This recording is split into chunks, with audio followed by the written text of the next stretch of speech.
Hi guys, तर माझं माझ्या टीचरांबरोबर ह्या वेळेला लास्ट इयर आहे. म्हणजे मी आता 7th आणि 8 पासून त्या मला नाही येत शिकवायला. मग मी म्हटलं काय तर त्यांना असं स्पेशल असं काय तर दिलं पाहिजे, म्हणून मी हँडमेड कार्ड बनवायला इथं आणि मी बनवलं सुद्धा. पण ऐन वेळेला माझ्याकडनं गडबड झाले, माझं नावच लिहायचं विसरलो मी. असं आता काय करायचं, त्यांना बहुतेक काय माहिती लक्षात राहणार आहे का नाही की मीच दिलंय. म्हणजे लिटरली त्यांना फार आवडलं. त्यांनी आय एम स्पीचलेस म्हणून स्टेटस सुद्धा लावला होता स्पेशली. संध्याकाळी मी आलो होतो तबल्याच्या क्लासला आणि तसं सगळं बेस्ट फ्रेंड पण फोडलंय. आता त्यांना मला काहीतरी सामान आणायची लिस्ट दिली गेलेली, सो मी त्यातलं सामान सुद्धा आणलं. आणि देन मग दुसऱ्या दिवशी आम्हाला सिकंदर बघायला तर जायला आलं नाही, म्हणून आम्ही कुठनं तर डाउनलोड करून घेतलेला सिकंदर पिक्चर. आणि याच दिवशी मी हा पिक्चर अर्धा बघितलेला आणि तोपर्यंत मला आवडला होता.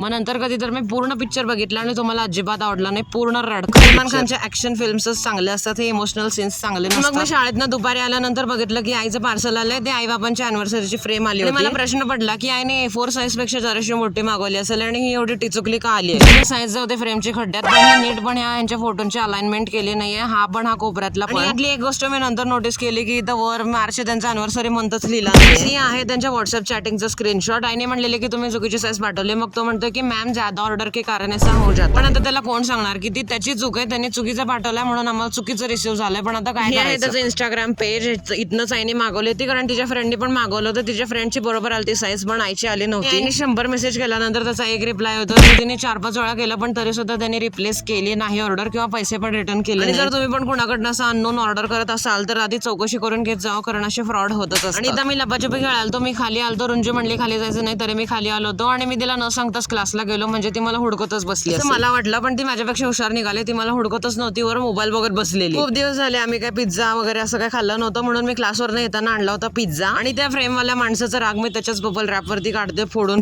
आणि आम्ही इथं बाहेर निघालो होतो 10 वाजता, कारण आमच्या मोठ्या आत्याला काहीतरी सामान पाहिजे होतं ते द्यायला. पण इथं पाऊस सुरू झाला होता आणि होपफुली जाताना जास्त जोरात पाऊस नव्हता आणि मध्येच एकदा जोरात यायला लागला, म्हणून आम्ही तिथं थांबलो आणि तिथंच आम्ही आत्याला बोलवून घेतलं. मी रुंजीला चिखलामध्ये पाठवलं आणि मी इथं मस्तपैकी छान एका काहीतरी शेड खाली कुठं तर उभारलेलो.